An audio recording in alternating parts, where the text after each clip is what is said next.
C'est parti pour la grande édition du journal télévisé sur BIOAN. Madame, Messieurs, tout de suite les titres de l'actualité. Mode de guérison intermédiaire entre la médecine moderne et traditionnelle. La médecine alternative et complémentaire est en train de s'imposer à Kinshasa. Certains malades ont pris l'habitude de recourir à ce type de soins. Dossier santé à suivre à la fin de cette édition. Et puis, des gestionnaires des entreprises se conforment chaque jour au système de l'Organisation pour l'harmonisation en Afrique du droit des affaires. Et cette fois-ci, ils bénéficient d'une formation orientée vers la réforme du Conseil permanent de la comptabilité au Congo. Et enfin, interruption des messages, SMS et connexions Internet, retombées des échauffourées liées à la nouvelle loi électorale à Kinshasa et ailleurs, manipulation de l'information par des médias périphériques. Voilà autant des sujets d'actualité qui ont été évoqués par le ministre de la Communication et Médias. Madame, Messieurs, bienvenue à cette grande édition du journal. Fidèle à son franc-parler, Lambert Mende Malanga s'en est vertement pris à tous ceux qui ont déformé des faits lors des incidents du mois passé en rapport avec la loi électorale, tant par des SMS que par Internet. Au sujet des personnes interpellées, le porte-parole du gouvernement promet des jugements équitables. Il a également stigmatisé des massacres perpétrés ces derniers jours à Béni par des inconnus. On l'écoute dans ce reportage. Nous aurions été guéris. Ces points de presse est apaisandi sur les événements du 19 au 20 janvier dernier à Kinshasa et dans tout le pays. Pour Lambert Mende, les gouvernements déplorent et condamnent tous les actes criminels commis sous couvert des manifestations. C'est ici l'occasion pour les porte-paroles du gouvernement congolais de s'attaquer avec photos à l'appui à la manière dont une certaine presse a relayé ces événements. Le gouvernement de la République déplore la manière dont une certaine presse périphérique a rendu compte de ces tristes événements. Manière qui tendait littéralement à mettre de l'huile sur le feu, en relayant avec une étonnante complaisance les rumeurs les plus folles, dont on connaît le potentiel déstabilisateur dans le contexte d'une culture de l'oralité comme la nôtre. Lambert Mende a aussi revu à la hausse les nombres des victimes. Après avoir annoncé 14 morts, dont un policier, le gouvernement de la République, qui vient de terminer à rassembler des données qui ne lui étaient pas disponibles auparavant, doit en toute responsabilité revoir à la hausse le nombre de personnes décédées lors de ces tristes événements. Le nombre de personnes mortes à la faveur de ces événements sur l'ensemble du territoire national est estimé aujourd'hui à 27 personnes tuées. 4 à Goma, 23 à Kinshasa. Les 4 de Goma, parmi les 4, 3 enfants qu'on entraîne dans ce genre d'aventure. Les porte-paroles du gouvernement congolais a réaffirmé la volonté de l'exécutif national d'en finir avec tous les groupes armés, dont les FDLR, dans l'est de la RDC. Les forces armées de la République démocratique du Congo ont lancé, vous le savez, depuis jeudi 29 janvier dernier, l'offensive militaire baptisée Sokola 2, dont le but est de procéder au désarmement forcé des rebelles rwandais de FDLR, après l'expiration de l'ultimatum qui leur a été adressé aussi bien par notre président que par la conférence internationale sur la région des Grands Lacs et toute la communauté internationale, après l'échec du processus de leur désarmement volontaire. Cet échange avec la presse a débuté par des félicitations du gouvernement de la RDC au Léopard, demi-finaliste de la CAN 2015. Et en bref, sachez que le ministre des Pétantiques Thomas Louaka vient de signer un protocole avec les opérateurs de télécommunications. La signature de ce document présage une coopération pour la lutte contre l'incitation à la haine, à la violence à travers les moyens de télécommunications. Ce protocole a été conclu à l'issue des 2 jours de travaux. Le vice-premier ministre, ministre des Pétantiques, a relevé l'usage malveillant des réseaux sociaux et des applications 3G avec l'incitation des l'opinion publique par des photos et vidéos truquées et par la coordination des émeutes. Les directeurs généraux des sociétés des télécommunications et fournisseurs d'accès à Internet se sont engagés à œuvrer chacun dans son rôle en vue de préserver la sécurité et l'ordre public tout en respectant les libertés des citoyens. À propos particulièrement de la situation sécuritaire dans le Kivu, les motivations de l'opération militaire de désarmement forcé des rebelles des FDLR présentée dernièrement dans la capitale éthiopienne ont fait hier l'objet d'une restitution par le coordonnateur national de suivi des mécanismes de l'accord d'Addis Abeba. Cette décision-là, d'abord, elle est conforme à l'idée que nous nous faisons de ce que nous sommes. Ces gens-là sont au Congo. C'est donc la responsabilité de la République démocratique du Congo. Ça n'a strictement rien à voir avec ni la MONUSCO, ni qui que ce soit d'autre. C'est une décision de souveraineté. Elle a été prise par le président de la République au nom des Congolais qui sont d'accord avec lui. Cette affaire, il faut la terminer. Ces gens-là n'ont plus leur place chez nous. Ils doivent pouvoir rentrer chez eux. Aucun d'eux ne doit pouvoir rester en République démocratique du Congo. Et sur cette base, j'insiste, il s'agit d'une position souveraine. C'est donc seul, souverainement,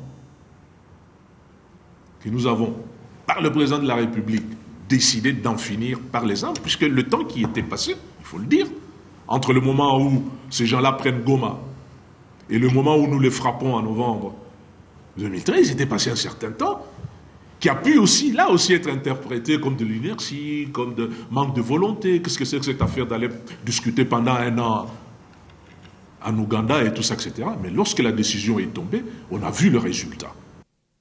Et curieusement que cela paraisse, ces rebelles continuent de s'entêter. 4 personnes ont été tuées la nuit passée à Beni par les mêmes FDLR. C'est un acte de terrorisme qui porte à 28 le nombre des victimes en l'espace de 2 jours, comme nous le dit notre correspondant sur place, Erika Smisi, pour des détails. Les éléments identifiés aux rebelles ougandais ADF ont frappé encore la nuit du mercredi à ce jeudi 5 février 2015 en territoire de Beni.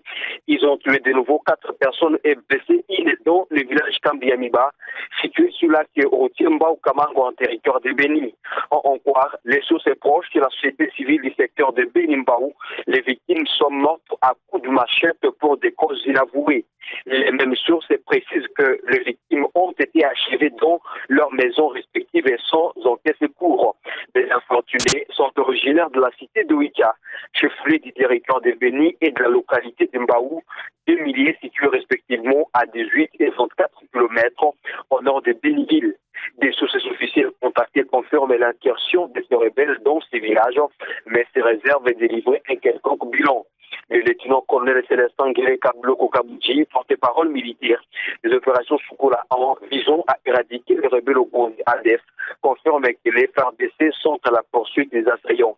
Il appelle aussi la population à prêter crédit à son armée.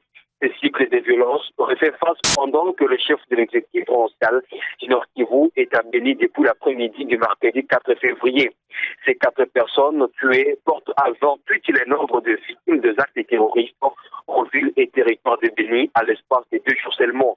Notons afin que cette résurgence des cycles de violence inquiète de nouveau au plus haut niveau les Bénitiens qui pensaient fumer les calumet de la paix après un long moment d'accalmie sous la mesure du couvre-feu sec.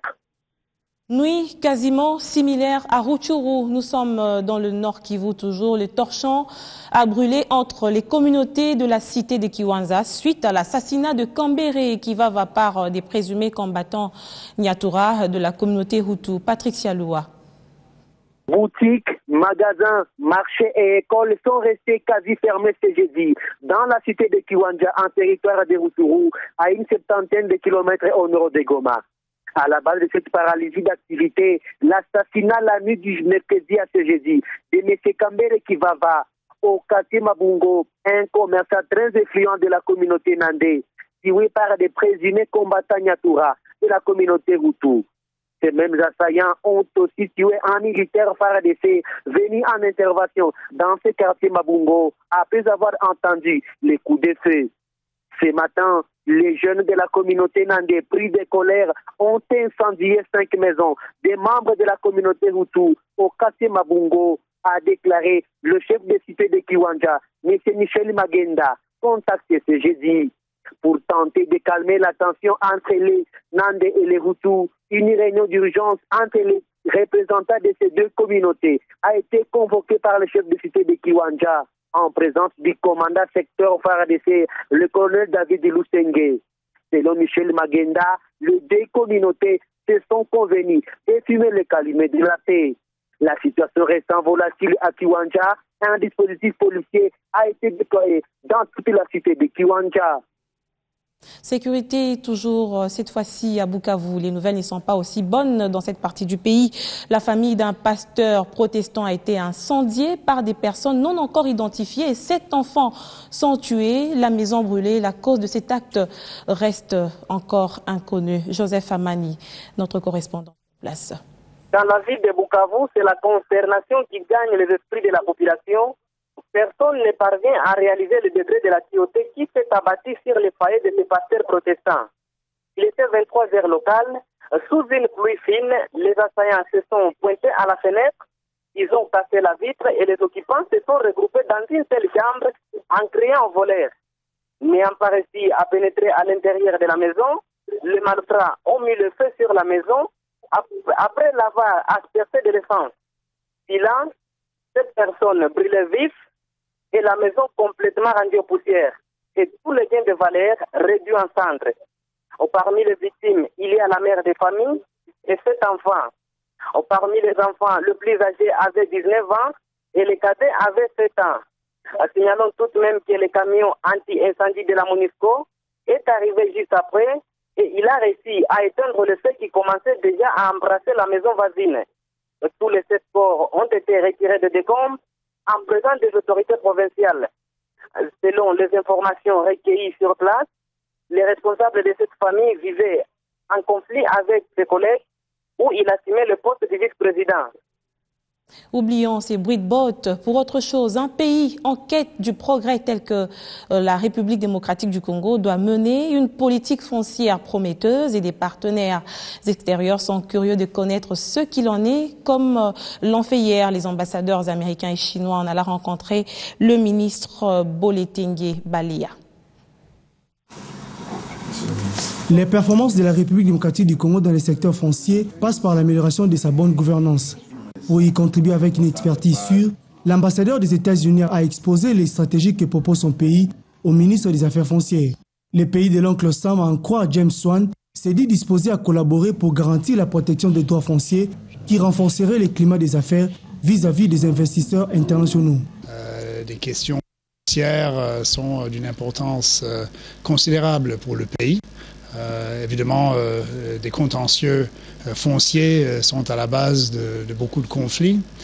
En outre, la protection des droits fonciers puisse aussi renforcer un climat de confiance pour les investisseurs et pour la construction, voire le développement du pays. Évidemment, nous serons à l'attente de ce que lui et son équipe vont nous présenter. La même question a été abordée avec l'ambassadeur chinois nouvellement accrédité en RDC depuis le 14 janvier dernier et qui en outre a présenté ses civilités au patron du secteur foncier congolais.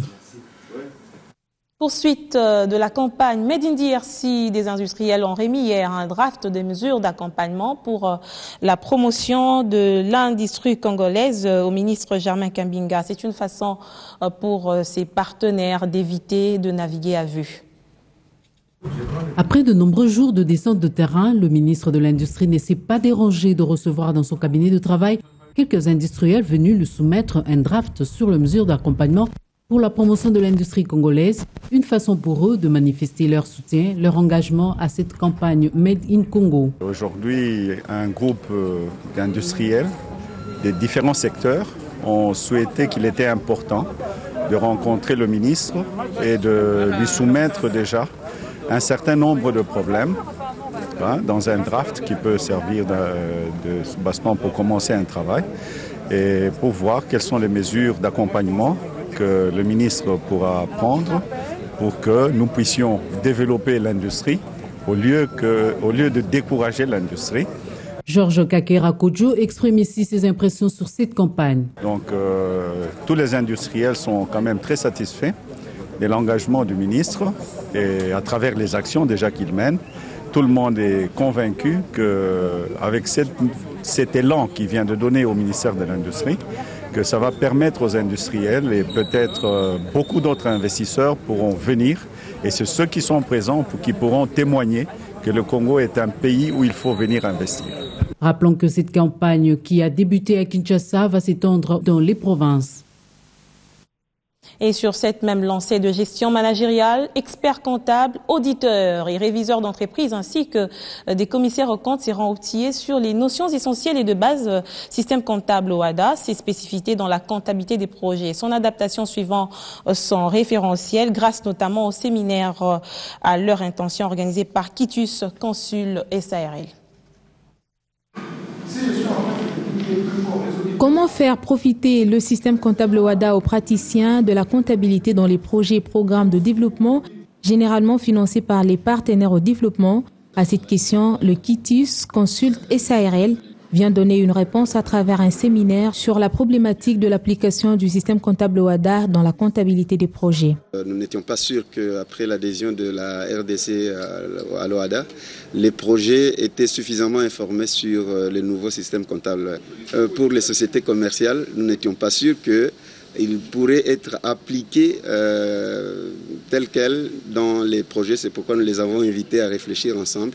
Parmi les raisons qui concourent à la tenue de ce rendez-vous des renforcements des capacités, l'on note l'utilisation des logiciels comptables parfois incompatibles avec les exigences du système comptable OHADA, sans oublier la tentative d'harmoniser des comptabilités des projets et programmes RDC. Tout plan comptable général passe par le FACIA. Après, on a d'abord sa conception, sa réalisation, son adaptation et sa révision. Mais le plan comptable général congolais qui nous a pratiquement aidé pendant plusieurs années, n'avait pas subi de révision aussi longtemps que sur le plan, des affaires, il y avait beaucoup d'avancées déjà. Ces gestionnaires de projets et programmes formés seront désormais à même de faire une mise en place harmonieuse des dispositions de l'OHADA, notamment l'acte uniforme et portant organisation et harmonisation des comptabilités des entreprises dans les États parties. Nous aimerions savoir comment nous devons faire pour tenir nos comptabilités en appliquant le système OHADA. Ouvert ce jeudi, l'initiative des Kitus Consult se clôture ce samedi.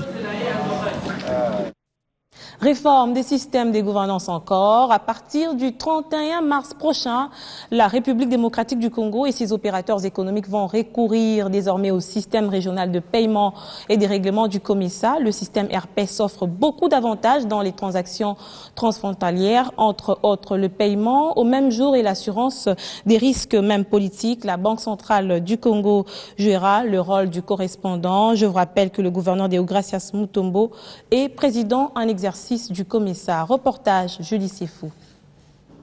L'importance et l'intérêt du système régional de paiement et de règlement du COMESA REPS découlent de recommandations issues de la 20e réunion du comité des gouverneurs des banques centrales du COMESA.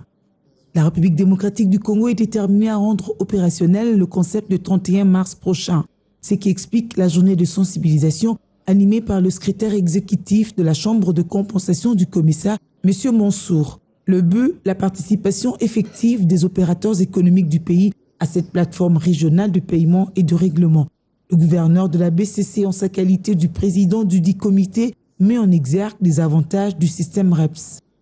Nous avons organisé cette journée de sensibilisation à laquelle ont été conviés principalement l'Association congolaise des banques et la Fédération des entreprises du Congo, qui sont les utilisateurs et les bénéficiaires privilégiés de ce système, de manière à créer de bonnes conditions d'adhésion et une forte implication du monde des affaires dans l'exécution de ce projet, parce qu'il ne nous reste que mois et demi pour atteindre fin mars. Et c'est cela la condition nécessaire au respect de l'échéance fixée du 31 mars pour le lancement effectif du REPS en RDC. Les échanges étaient fructueux au cours de cette cérémonie de sensibilisation qui a connu une participation active et soutenue des différents représentants. Puis le gouverneur de la BCC, Deogracias Mutombo Mwananimbo, se rendit au salon Congo du GHK pour le lancement officiel des 21e journées annuelles du club des dirigeants des banques et établissements de crédit d'Afrique. Les participants venus du monde entier vont échanger autour du thème « La nouvelle banque africaine, les défis du changement en marche », un thème évocateur et d'une grande importance pour le devenir de l'Afrique, a souligné Deogracias Mutombo Mwananimbo. Ce taux de croissance a connu une accélération à partir de 2001 pour se situer à 5% aujourd'hui en moyenne. Et c'est là qu'on appelle les banques commerciales et les établissements de crédit d'Afrique de jouer un rôle déterminant pour apporter des transformations structurelles, des changements dont l'Afrique a besoin de manière à consolider cet élan de croissance. Et ces défis sont nombreux. Parmi ces défis, il y a l'amélioration de la collecte de l'épargne intérieure, l'allocation efficiente de ressources au financement de l'économie et la gestion de moyens et systèmes modernes de paiement aujourd'hui. La Banque africaine de demain se doit d'être moderne, solide, dynamique, performante et innovante. Questions humanitaires. Le plan d'action 2015 a été lancé aujourd'hui. 692 millions de dollars américains sont à mobiliser par la communauté internationale pour appuyer le gouvernement dans des actions humanitaires cette année. Sur les 832 millions attendus en 2014, 563 millions avaient déjà été décaissés. Plus de 2,5 millions de personnes sont déplacées en République démocratique du Congo. Pour l'année 2015, la communauté humanitaire devra réunir 692 millions de dollars américains pour répondre aux besoins humanitaires en RDC. Ces chiffres relevés ce jeudi lors du lancement du plan d'action humanitaire 2015. La RDC fait face à de nombreuses priorités, à savoir les conflits avec violence, des crises nutritionnelles, des épidémies et des catastrophes naturelles. Les chiffres de 2015 sont inférieurs à celui de 2014 qui s'élevait à 832 millions de dollars américains. Ils sont certes en baisse, mais des besoins humanitaires en RDC restent énormes. Le nombre de déplacés reste élevé et avoisine, on l'a dit, des chiffres environ 2,8 millions de personnes. L'accès aux bénéficiaires et leur accès aux services de base, ainsi que la protection dans les zones touchées, demeure une réelle préoccupation pour nous tous. En 2015, nous avons environ 11 millions de personnes qui seront encore à risque dans les zones touchées par les épidémies. Le choléra et la rhizome, cela nous a été dit, demeurent les pathologies les plus graves. Les gouvernements congolais continuent à compter sur l'appui de la communauté humanitaire afin de relever les défis. En dépit des efforts soutenus de la communauté internationale aux côtés du gouvernement de la République pour faire face aux multiples crises, la situation humanitaire reste alarmante. Dans ce contexte de crise chronique avec des causes et des conséquences qui se répètent, l'exécution du plan d'action réservait une réponse holistique aux différents besoins humanitaires. Pour les ministres de l'Intérieur, les plans d'action humanitaire étaient guides pour les humanitaires et même pour les services nationaux qui œuvrent dans ce secteur, d'où l'importance des cadres nationaux de concertation humanitaire. Aux efforts de mobilisation de ressources et aux sacrifices consentis par les partenaires et les bailleurs de fonds. La garantie d'une réalisation efficace de cet outil impeccable que le plan d'action humanitaire est lié à la collaboration efficace entre tous les acteurs humanitaires, mais aussi et surtout entre ces derniers et les instances gouvernementales compétentes. C'est la raison d'être du cadre des concertations et la nécessité d'une action permanente concertée. Au nom du gouvernement, j'affirme que ce cadre de concertation sera effectif. De même, tous les messages adressés au gouvernement trouveront de réponses adéquates. La communauté internationale note tout de même des résultats positifs pour l'année 2014, notamment 50% des ménages identifiés des zones affectées avec violence et conflits armés qui ont amélioré leur score des consommations alimentaires. Je vous le disais, à l'ouverture de cette édition, 80% des Africains auraient recouru au moins une fois à la médecine alternative, selon l'évaluation de l'Organisation mondiale de la santé. Des chiffres qui démontrent l'essor de cette branche de la médecine dans la société. Il demeure tout de même une sorte de controverse entre les professionnels de la médecine moderne sur différents produits utilisés de plus en plus dans la médecine complémentaire. C'est le dossier de cette édition avant de nous dire au revoir. Le stress, l'obésité, le désir de perdre le poids, la virilité, les maladies cardiovasculaires, l'hyper- et l'hypotension, pour ne citer que cela, sont divers problèmes de santé qui frappent de plus en plus l'être humain. L'homme moderne serait le plus exposé au regard surtout de son mode de vie, un facteur favorisant la plupart de ce trouble. Afin de se soulager, certains optent pour un suivi régulier à l'hôpital, alors que d'autres se tournent vers la médecine dite traditionnelle, soit vers la médecine complémentaire ou alternative. Selon l'Organisation mondiale de la santé, 80% de la population africaine a déjà eu recours au moins une fois à cette médecine alternative pour le soin de santé primaire. La République démocratique du Congo n'est pas en reste. Ces structures spécialisées finissent par s'imposer du jour au lendemain. Elles présentent une gamme variée de produits dits naturels. L'avantage avec ce produit, on peut le prendre à titre préventif et tout comme à titre curatif. Aujourd'hui, avec nos compléments alimentaires, par exemple les nôtres chez Dinafam aujourd'hui, les gens ont vraiment trouvé satisfaction. Mais comme j'ai dit, deux fois, comme les gens ne connaissent pas, comme il n'y a pas une publicité à grande échelle, c'est pourquoi vous avez ça. Mais ceux-là qui prennent nos produits, qui consomment nos produits, trouvent qu'il y a du bon. À Kinshasa, par exemple, les avis semblent nuancés quant à l'utilisation de ces produits et leurs effets sur la santé. Je consomme ça par contrainte des fois, parce que, vous savez, il y a d'autres maladies qui sont incurables sur le plan médical, donc scientifiquement, médicalement aussi. Vraiment, excusez-moi le terme. Mais vous verrez que les maladies comme l'hémorroïde, quand tu vas voir un médecin pour te consulter, il va te faire un peu de conseils, mais qui vont aboutir à rien. Nazalaki Kolanda, docteur. Je souffre du cancer de la prostate depuis 2 ans. J'ai recouru à la médecine moderne pour me faire traiter pendant que nous étions en préparation pour l'intervention chirurgicale. L'un de mes enfants m'a recommandé ces produits naturels. Je peux vous dire qu'il y a vraiment une amélioration depuis que j'en consomme. Pour preuve, j'ai même abandonné la sonde qu'on m'avait placée à l'hôpital pour m'aider à évacuer les urines.